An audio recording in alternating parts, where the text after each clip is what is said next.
Hello, good morning, and welcome to this live stream on the Postgrad Open Day here at DMU.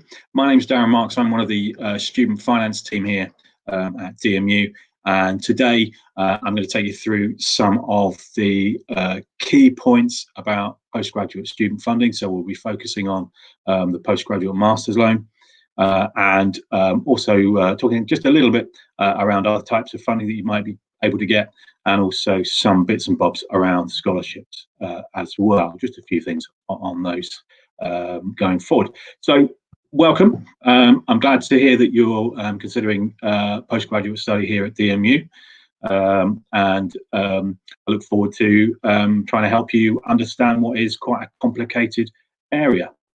Now, before we get started, I'll just say about this live stream and how it works. We'll be an opportunity to ask questions, and we'll do a question and answer session at the end.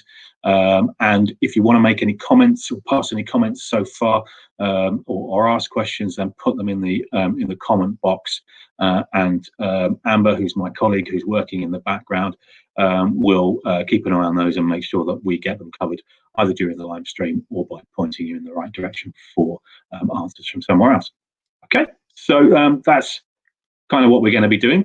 So let's talk about the postgraduate master's loan. So it is relatively new loan product. It's been available for about 4 or 5 years now, and it's a good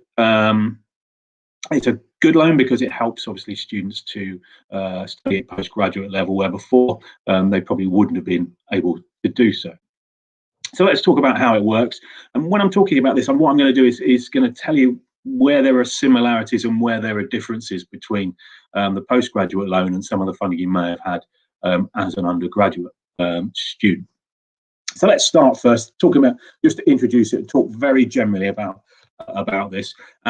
To be up front, I'm going to be talking about this as if you were coming either this year or next year. So I'll point out where there are differences in terms of if you're coming in January, which is 2021 academic year, or if you're coming in 21-22, which is the next academic year. There are some key changes between those 2 years, particularly affecting students from the EU or the EEA, as you probably would expect with Brexit.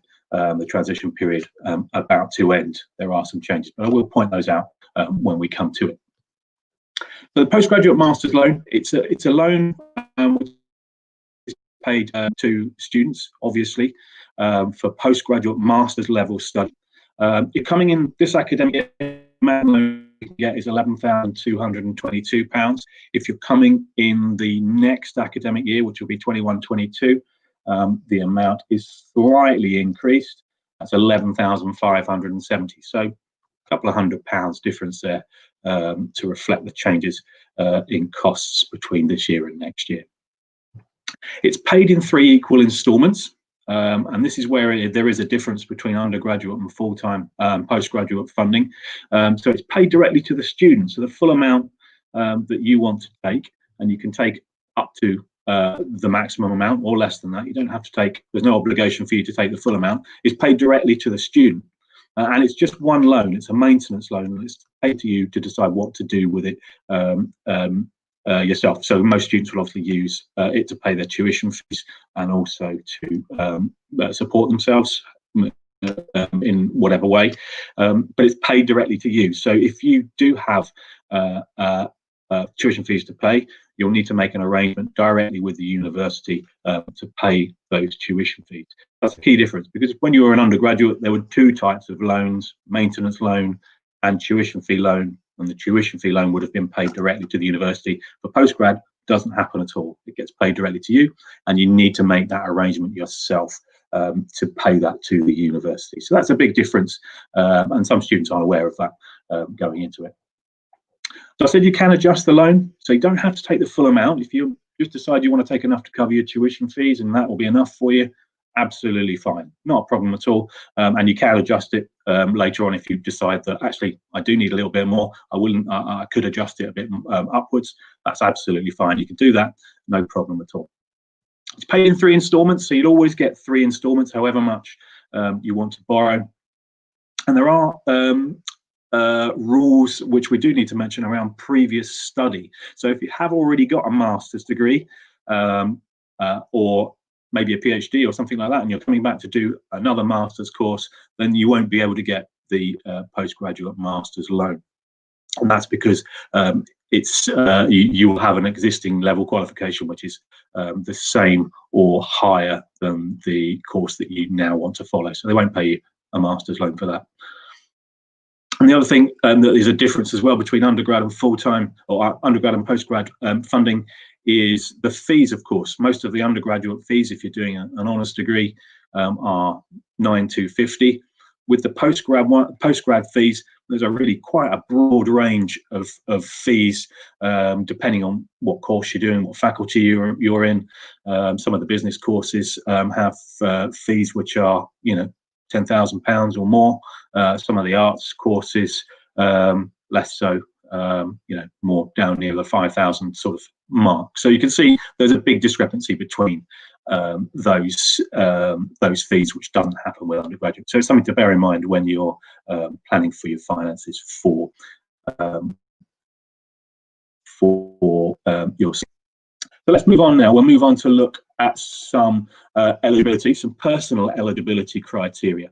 So we're looking at what you may be able to get based on your particular situation. And this is where there are some differences, as I mentioned before, if you're an EU student and you're coming this academic year or you're coming in the next academic year. So if you're coming in 2021 as an EU student, you can still get funding. If you're coming in January and you have studied in or lived in England 3 years prior residency in the EU, or you've lived for 3 years in the EU, EEA, or in Switzerland, that's absolutely fine. You can still qualify for the loan as any other home student would get it. Where there are differences is if you are planning to come in 21-22, that's starting September or October or afterwards, when the rules are changing because of Brexit, and it would be very difficult for an EU student to get funding for themselves. If you don't live in England, there's no chance, and you need to be exercising your treaty rights under the Brexit withdrawal agreement, and you will probably know a little bit more about that than I do. So 2021, if you're an EU student, you're fine. So that's coming in January. If you're coming in 21-22, less chance, much stricter rules, and certainly if you live outside of England, then no chance. Age, of course, you need to be under the age of 60 on the first day of the first academic year of your course. So if you're starting in January of 2021, you need to be under 60 on the 1st of January 2021. If you are coming in the next academic year, so 21-22, you need to be under 60 on the 1st of September of 2021. So that's a fairly standard regulation. Arrears. You can't owe anything to Student Finance England and still get a master's loan. That doesn't mean you can't have an undergraduate loan. So you might have got an undergraduate tuition fee loan and maintenance loan, etc., which you're not required to repay. That's absolutely fine. No problem with that at all. You can still qualify for your master's loan, and we'll talk about how that works in a moment. But you can't have a debt. Perhaps you've had an overpayment or something like that, which you owe to Student Finance England.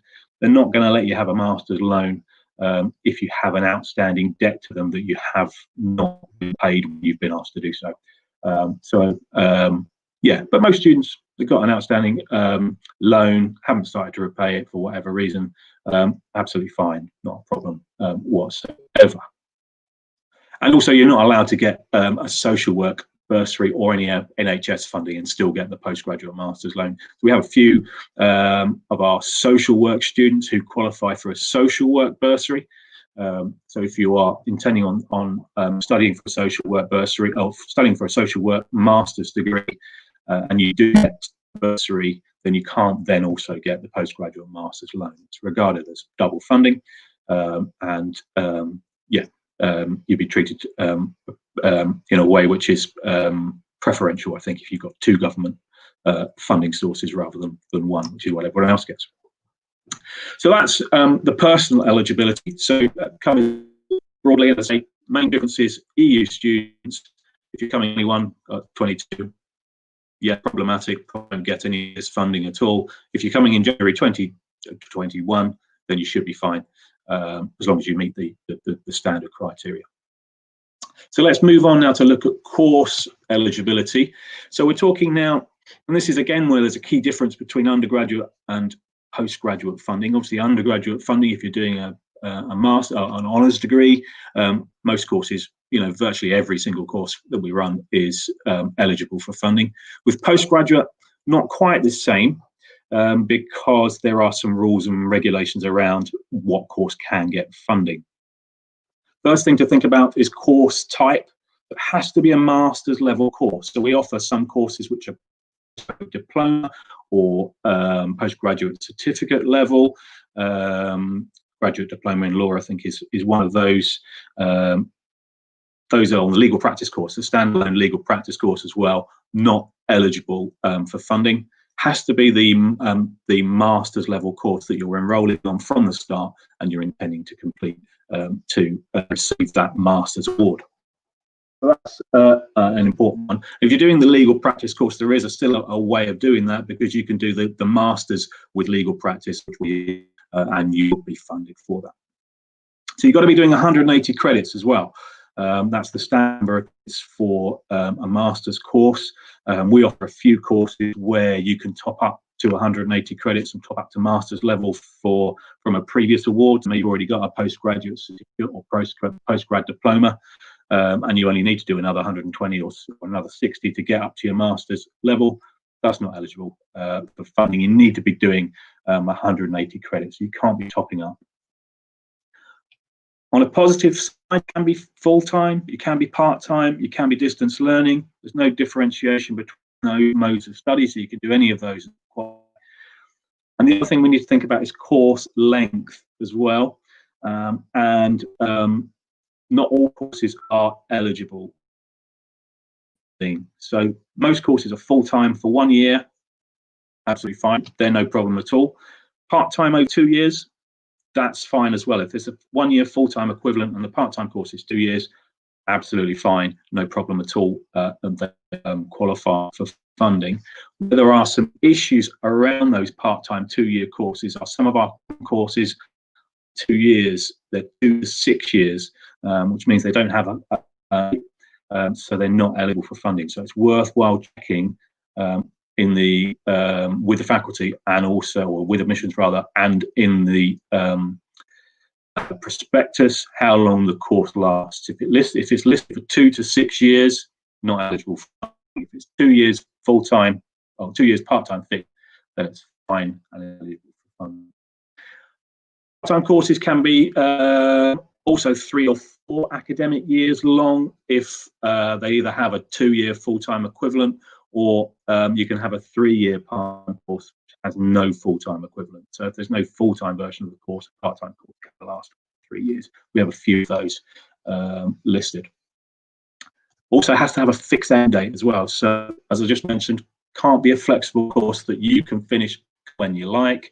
Has to have a fixed end date and a structured progress through the course to that end date. And there's a difference as well between undergraduate and postgraduate that I need to mention, which is there's no repeat funding. So if you are on a 2 year master's course, you fail the first year or you fail modules and you can't progress to the second year, you won't get funded in that second year. You'll have to wait for your remainder of your funding until you get back on track and progress to the second year of your study. So that's the difference from undergraduate, because undergraduate students, you have to repeat a year, you get an extra year of funding to allow for that, often known as the gift year.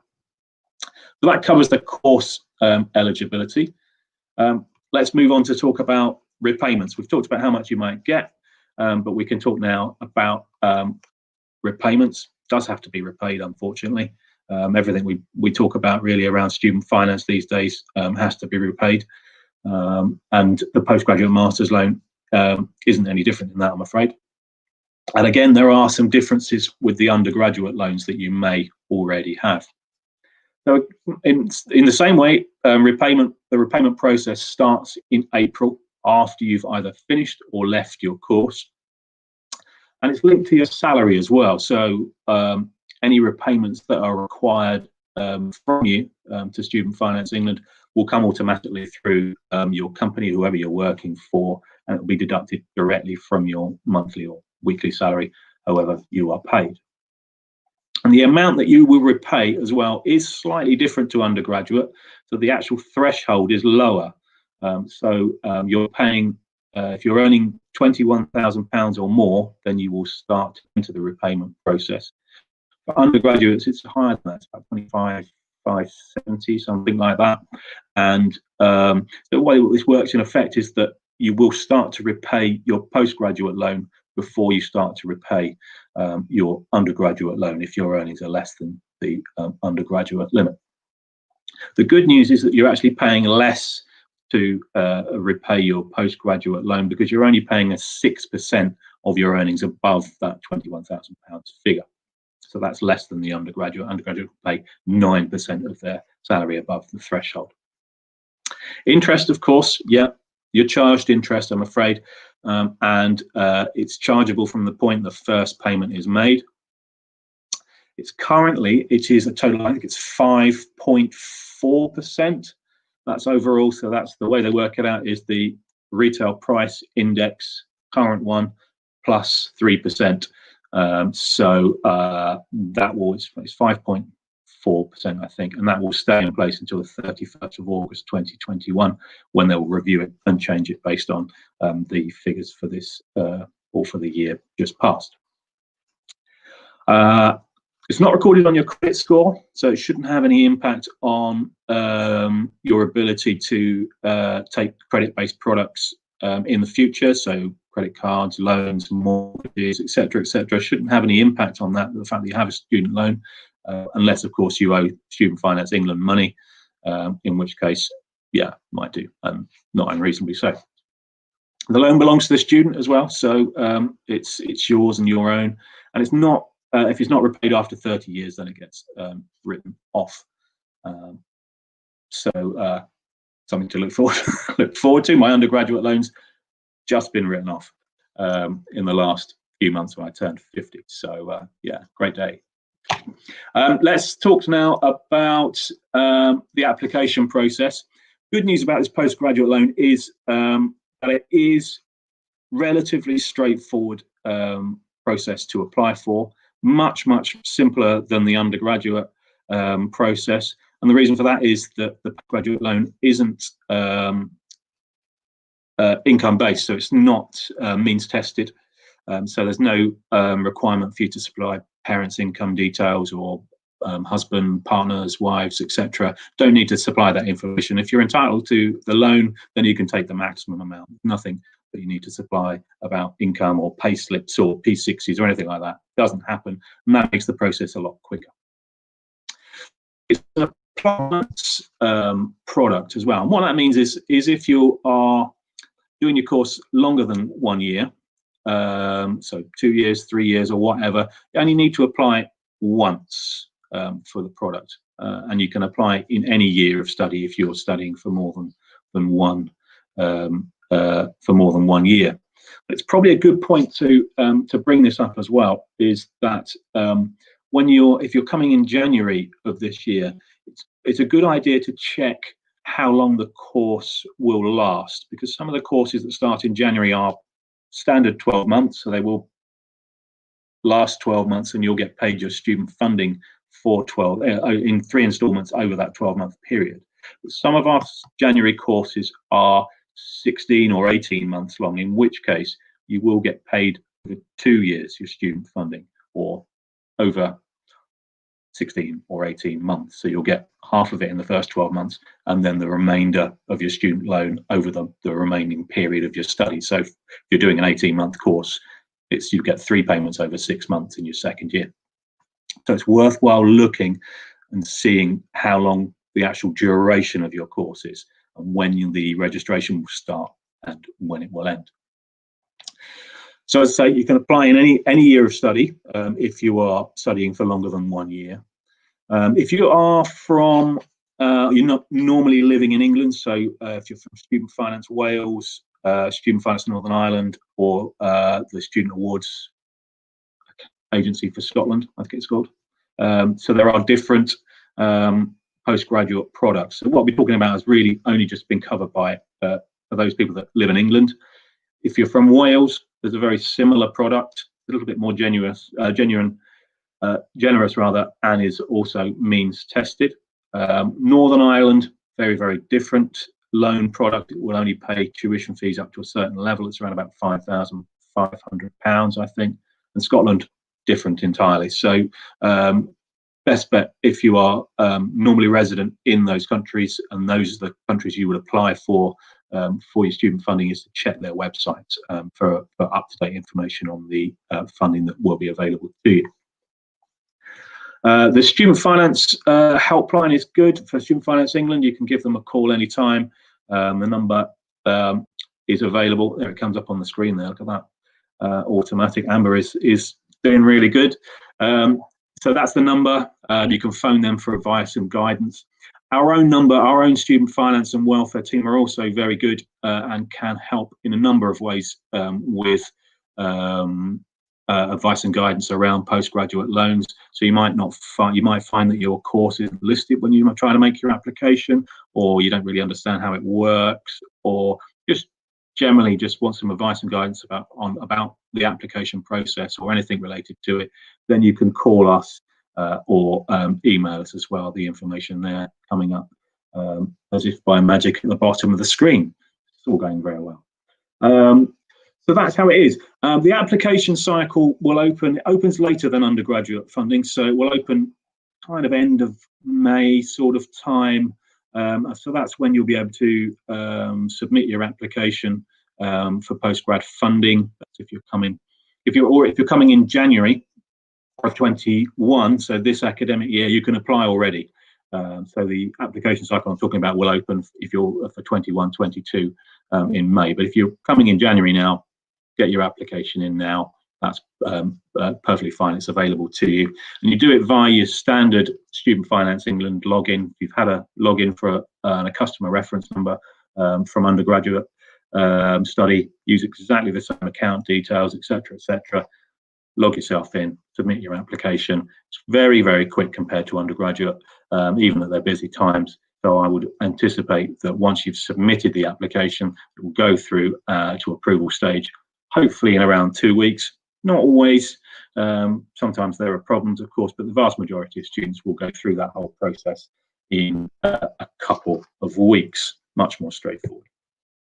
So that just about covers it, really, in terms of how it works and what you might be able to get. If there are any questions, I'm happy to take some questions now, and I'm going to just have a quick slip of my tea.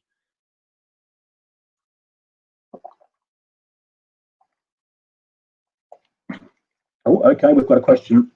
First question of the day from Kennedy: is the funding paid to school or to the student?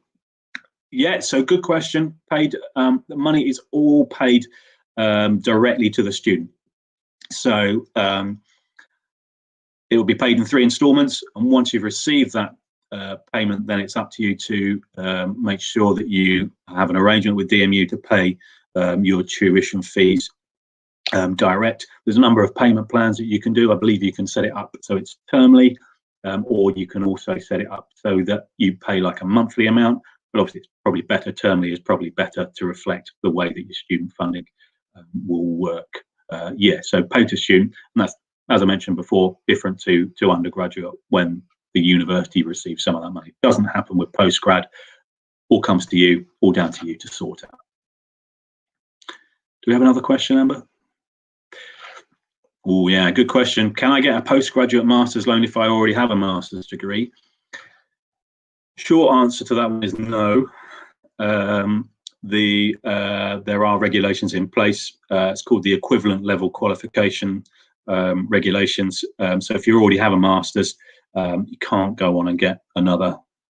You can go on and do a master's, certainly, but you won't get a postgraduate master's loan to cover it. The only exception to that, or possible exception to that, is if your master's that you already have was awarded by an overseas institution. So it might be worth speaking to Student Finance England in that case to see whether or not it meets that equivalency requirement. So some degrees, depending on where they come from and the institution they're awarded by, aren't equivalent to UK master's degrees. So in that scenario, best thing to do is to talk to Student Finance England and see what they suggest. Now, I think there are organisations that you can go to who will certify whether or not your existing qualification is equivalent or not. And if they say it's not equivalent to a master's loan, to a master's degree in the UK, then Student Finance England may allow you to apply for the postgraduate master's loan. It's a good question.